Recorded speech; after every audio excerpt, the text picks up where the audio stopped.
রাস্তাটা আমরা অলরেডি হয়ে গেছিল বুঝছো নি, হওয়ার পরে ঘরের মালিক বেটিয়ে কোনো কমপ্লেন দিছে না। হ্যাঁ আল্লাহ ফালা মানে দুগুড়ে গিয়ে কমপ্লেন দিছেন, দেওয়ার পরে মানে এই রাস্তার খাসটা বন্ধ হয়ে গেছে বুঝছো নি। এরপরে কি গিয়ে প্রধানের কাছে ফোন করি, প্রধান কইয়া হইয়া রাস্তাটা পুরা বন্ধ হয়ে গেছে রাস্তা। হ্যাঁ আর আজকে অতদিন থেকে আমরা কষ্ট করি আর হ্যাঁ মালিকের কোনো অবজেকশন নাই ঘরের ভিতরে। হ্যাঁ ভাড়া ছাড়া দিছেন, আমরাও তো কোনো অবজেকশন দিছি না, সেবা খারা দিছে হ্যাঁ এটাও তো আমরা জানি না। মানে বেটির ঘরের ভিতরে বেটিয়ে তো কোনো দিছে না, ইয়ে দিছে না, অবজেকশন দিছে না। হ্যাঁ তে আল্লাহ ফালার কারণে প্রধানকে ফোন করি কইছে, প্রধানের হাত বন্ধ করা নিয়েছে। হ্যাঁ এখন আবার কইছে যে প্রধানকে কইলে আবার প্রধানকে কইয়া দিবা কাজ হইতো। হ্যাঁ এই পরিস্থিতিটা কেন এই জায়গাটার নাম কি? চেয়ারম্যান জায়গাটার নাম কি? কেমতলা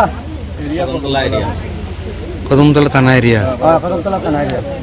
আচ্ছা, কার কাছে চেয়ারম্যানের কাছে ফোন করা হয়েছিল না? চেয়ারম্যানকে ফোন করা হয়েছে। চেয়ারম্যান নামটা কি? মিহির রঞ্জন নাথ, মানে মিহির রঞ্জন নাথ।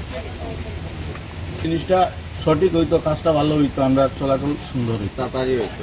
ড্রেন করা চাইছে আমাদেরকে, ড্রেনটা সুন্দর মতন হয়েছে, কিন্তু কে বা কারা কমপ্লেন দিয়ে ড্রেনটা বন্ধ করে রাখা হয়েছে, যার কারণে আমরা বাড়ি করে যাওয়া আসা সব কিছুর বিভিন্ন ক্ষতি হইতেছে, গাড়িগুলো ঢুকাইতে আসে পারতেছি না, বিগত দিন চুরি হইতে আসে, আজকেও চুরি হয়েছে। তার জন্য আপনার কাজটা সঠিক হইতো এবং এই ড্রেনের জলটা সুন্দরভাবে যেবার দিকে যায় সেটার ব্যবস্থা গভর্নমেন্টে করতো। 2 নম্বর কথা হইল 3টা ফিশারি আছে নিচে, এই জলটা গভর্নমেন্টে যে কোনো একটা সিস্টেমে জলটা ড্রেন করিয়া অথবা জমিনের মধ্যে দেওয়ার আবেদন রইল, মুখ্যমন্ত্রী মানিক সরকারের দাবি রইল। আমার নাম বঙ্কিম ধর।